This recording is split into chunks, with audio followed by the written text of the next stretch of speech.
All right, wrestling fans. Give me one quick second here.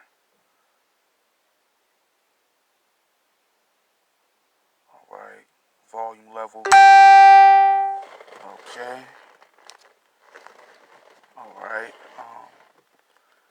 Trying to calibrate everything. Give me 1 second here.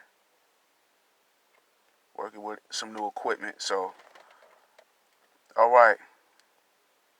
Seeing the sound waves going through here, so it looks like that the sound is coming through clearly. Okay, welcome to another podcast by your boy, TopHeelFace here, Pro Wrestling Paradise page. Please make sure you like, comment, subscribe, share, hit the notification bell, also on our YouTube page, and share this one as well, man. Fuck the fans movement. What's up? What's up? What's up? So we got a few little topics here. I'm going to be quick as possible because I have a very busy day. Um, I'm going to talk a little bit about the main event from Saturday night's Impact Wrestling pay-per-view, champion versus champion match between Rich Swann and Moose. And the results of that, whoever wins, will get a shot at the AEW World Championship at Impact Rebellion against Kenny Omega. So, what's going on, Yazar? So, we're going to talk about that. We're also going to talk about the state of the Tag Team Division in WWE. It's very poorly lacking, and I want to discuss some things about that bother me and what they need to do effective immediately. So, got a couple of topics here to talk about right quick. So let's talk about Impact Wrestling. I know I don't do Impact Wrestling as much, but of course AEW is partnering with this company, and already there's some fuckery going on backstage. All right, so I looked at this match for what it was worth, and it was I like the performance that was done in the ring.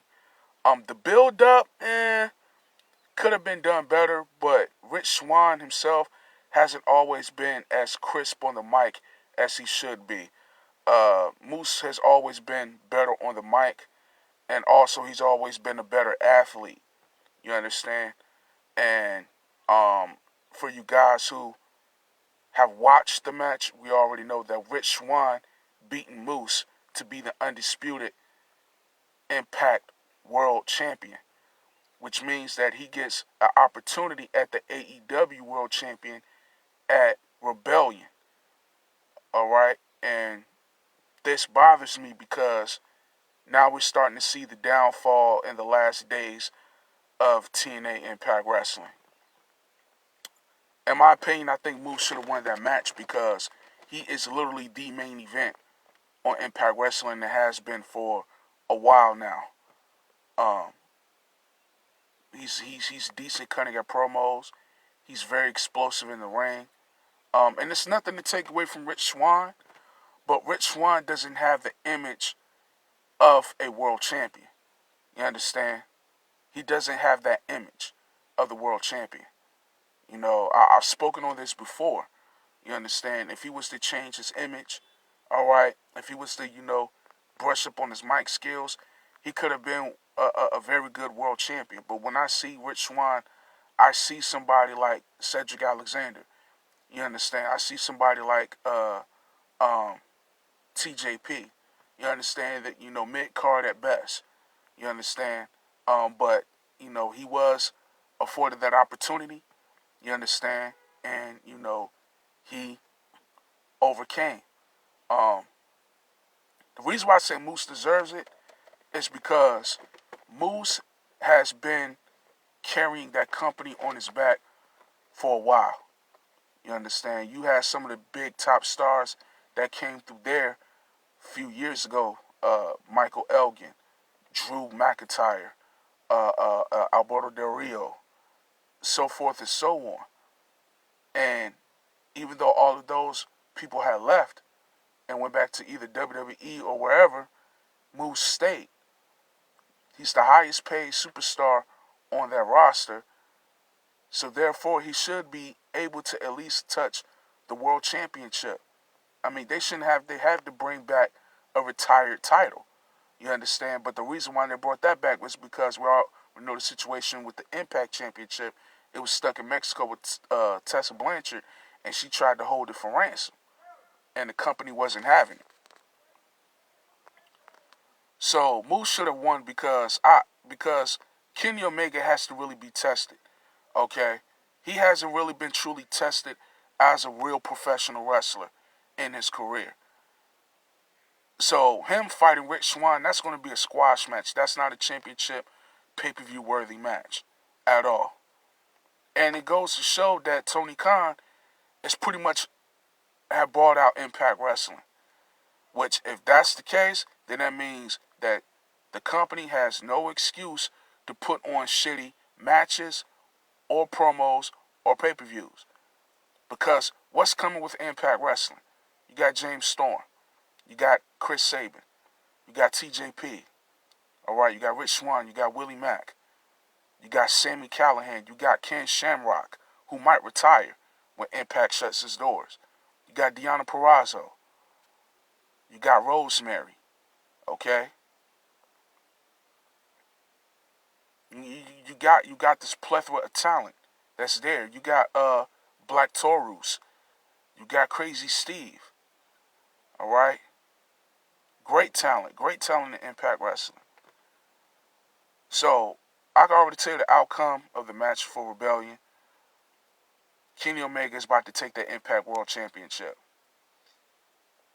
And if that's the case, then come around, I'll say, Slammiversary, which is this summer, they need to run that title back to Moose. They really need to do that. Kenny Omega hasn't done anything to deserve to be in the world title picture except showing up. And this is all Don Callis is doing. You understand? He's Kenny Omega's uncle, which I think is bullshit. But like, Jim Ross said, all elite wrestling is the all friends wrestling. Because in order for you to even get put on television or to even go over in a match, you got to be the friends of the Bucks, Kenny Omega, or Chris Jericho.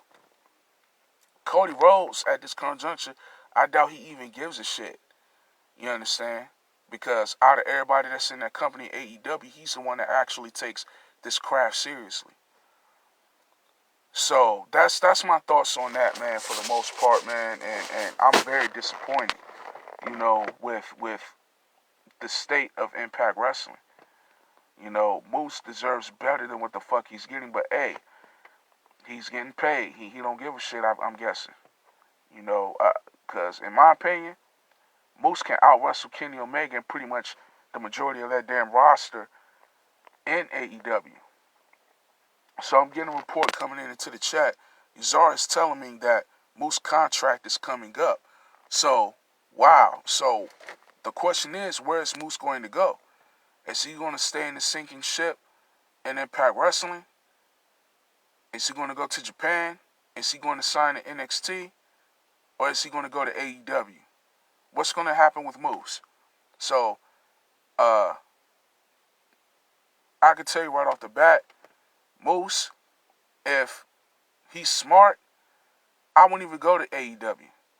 Because just him losing that match alone, when he should be in the main event at Rebellion, that goes to show that, they really don't care for Moose.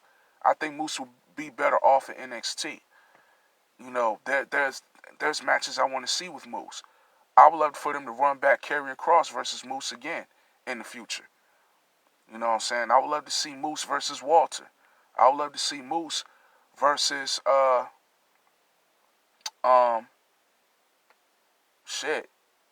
you name it.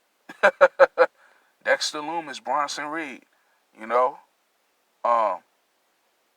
Moose deserves better. So we'll see what happens, if he's going to resign or is he going to go somewhere else. We will see. All right.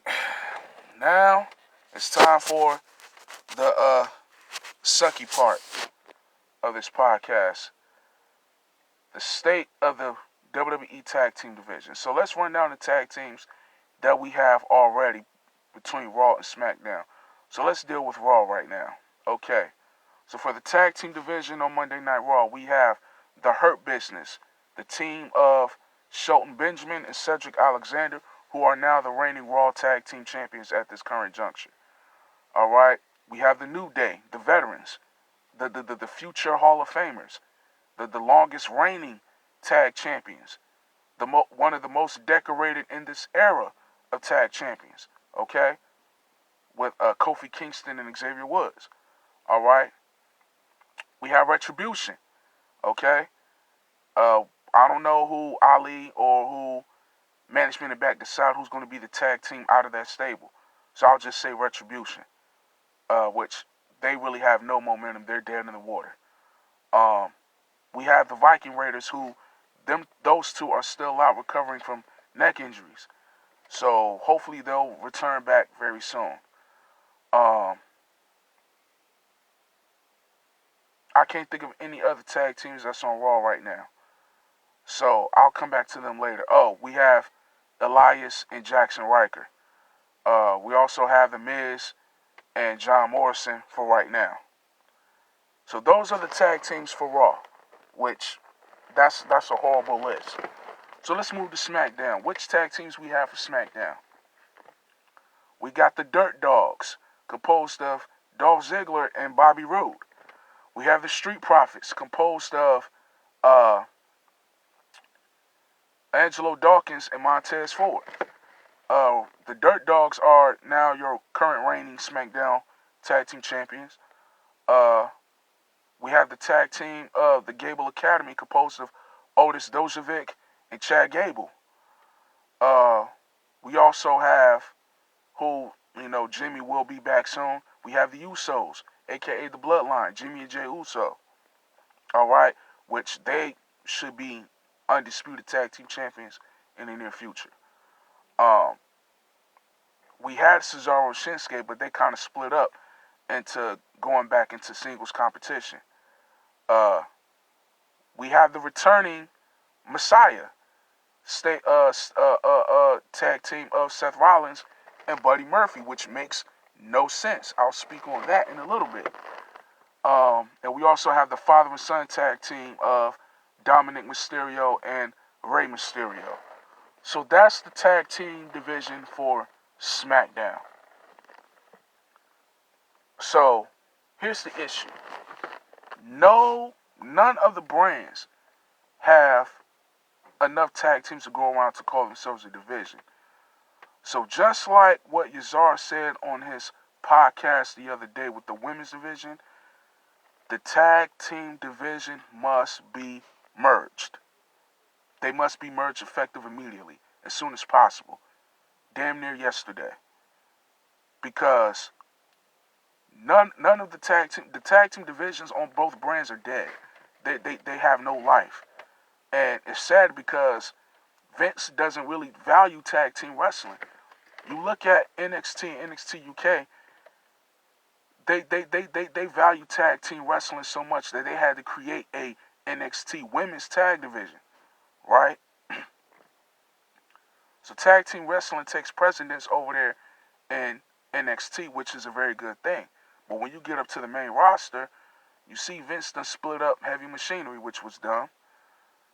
You see they had split up, Did they split them up?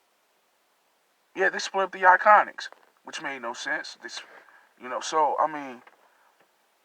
you have to merge those tag team divisions. So right now we have current champions. We have the Hurt Business and we have the Dirt Dogs as their tag team champions for Raw and SmackDown. We've been seeing the same matches.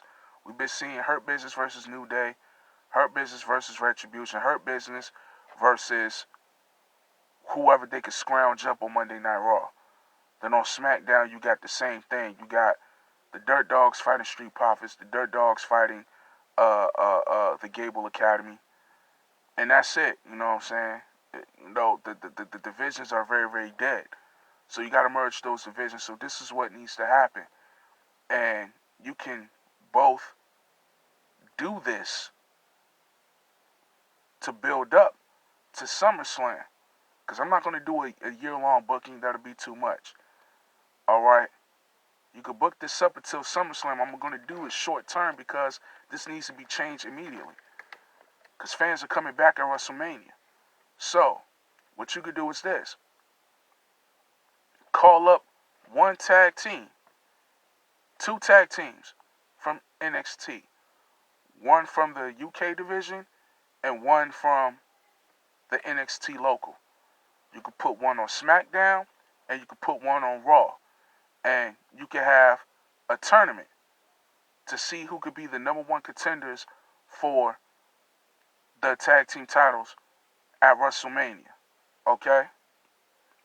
So the teams that I'm going to be calling up from NXT and NXT UK is follows. I am going to call up Mustache Mountain. Let's bring in Tyler Bate and Trent Seven. They can go to SmackDown. Alright? The other tag team I'm going to call up from local, I'm going to call up because it's logical at the moment. They've done everything that they could at NXT right now. I'm going to call up the Girls and Young Veterans. You understand? So they could go to Raw. And we're going to have a tournament. So you can have a tournament. I think we're going to have a 6-bracket tournament for Raw and a 6-bracket tournament for SmackDown. So the 6-bracket tournament, we're going to have Grizzly Young Veterans, New Day, the returning Viking Raiders, okay, the Dirt Sheets, which is Miz and Morrison, the Universal Truth, composed of Riker and Elias, and then there's another tag team I mentioned from Monday Night Raw. I think it's the Lucha House Party, if I'm not mistaken. Lucha House Party. So there you go, 6 brackets. And for SmackDown, we can have Gable Academy, Street Profits, the Usos,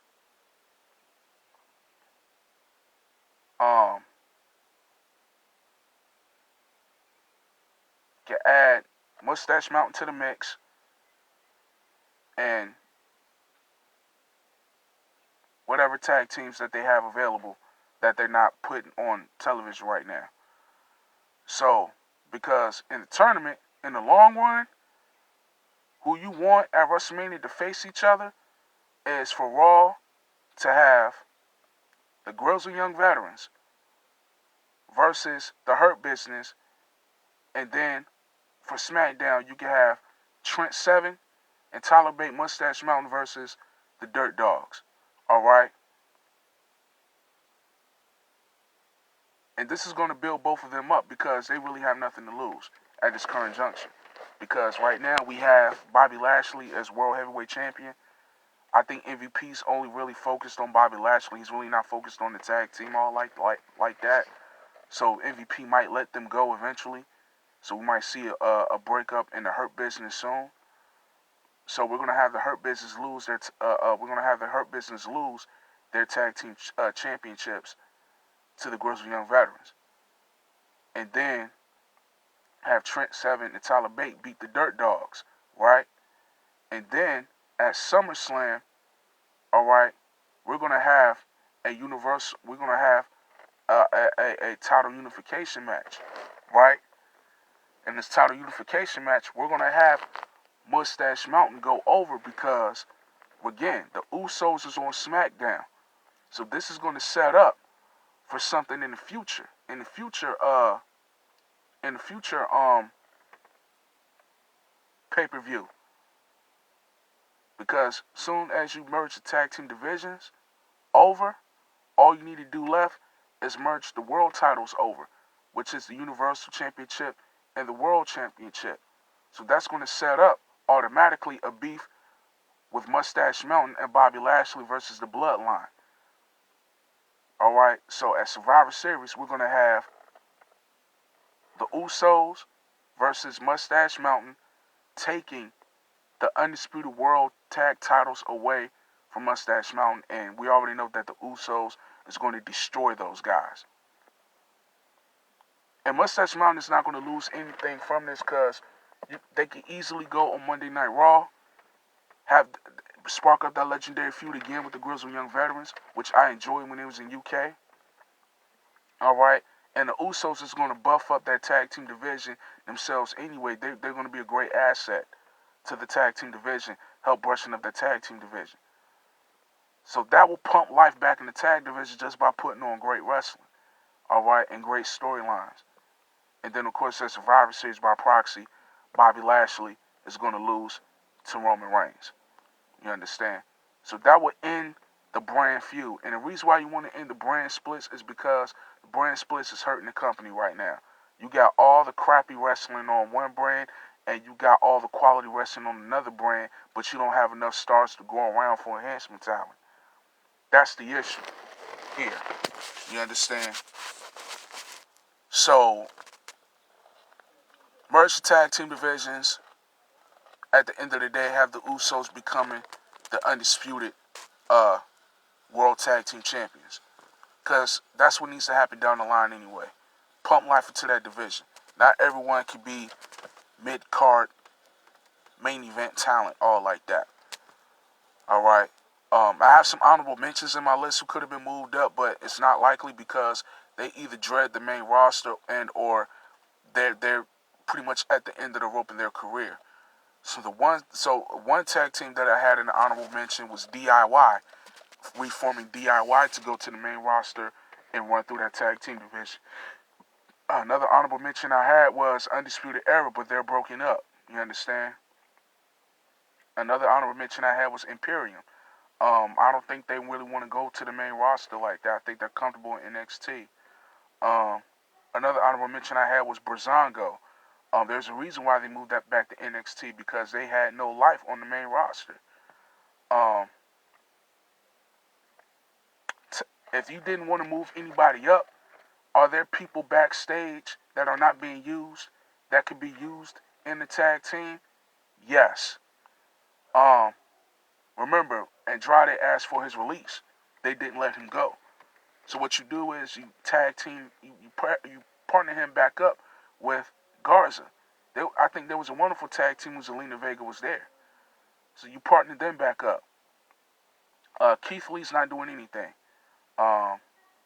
So, again, like I said, Keith Lee should have went to SmackDown. All right. Keith Lee, back when Apollo Crews wasn't even in the title picture, you could have paired up Keith Lee with Apollo Crews. You understand? That could have been a good tag team. Aleister Black. Y'all could have gotten Aleister Black and Ricochet back together. They did their thing.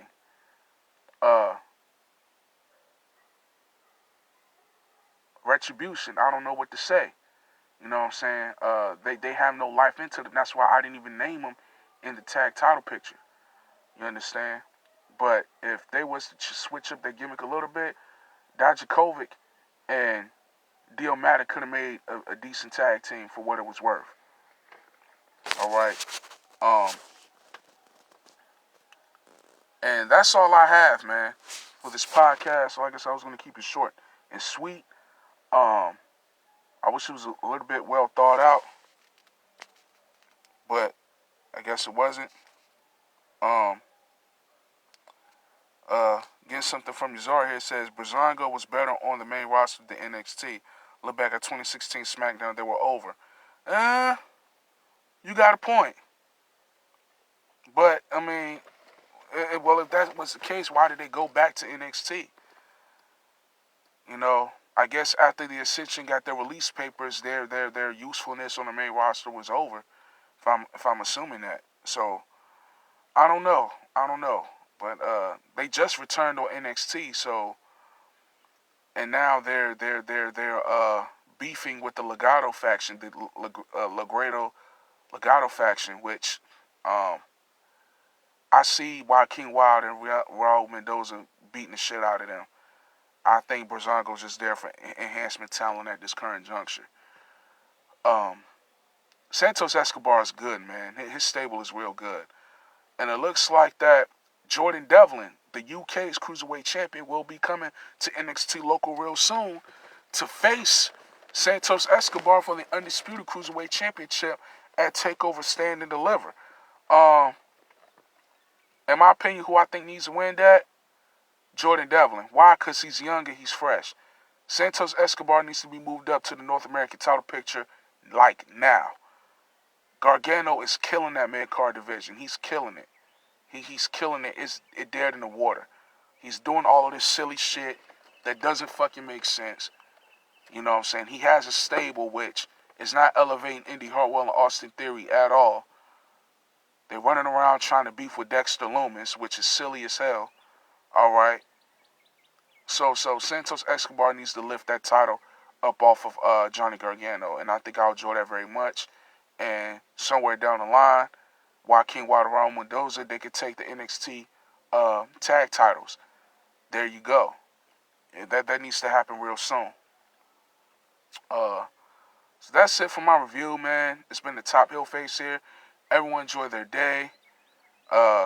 Everyone, stay safe, stay healthy, especially in these crazy times. We're now in year 2 of the Corona era, the Corona age, and all we can do is hope and pray that things get better. Will I be doing a review on WrestleMania? I know people been asking me that. Will I be doing a review on WrestleMania? We'll have to see. I'm going to have to watch both nights first to decide if I'm going to do a review on WrestleMania. If I do a WrestleMania review, it's going to only be particular matches that interest me, like Bianca Belair versus Sasha Banks, the state of the Raw Women's Championship, if Asuka's going to be cleared or not, Roman Reigns versus Edge, or it could be Roman Reigns versus Edge versus Daniel Bryan, who knows, and Bobby Lashley. Who is Bobby Lashley going to face? I'm hearing it's going to be Drew McIntyre. So those are going to probably be the only 2 matches that interest me, and everything else is dead in the water for me at this current juncture. I'm not at all going to be interested in the entire card as a whole for both nights. You got 12 to 16 matches spread it out through both Saturday and Sunday night. So, we'll see what happens, wrestling fans. But until next time, be safe, be cool.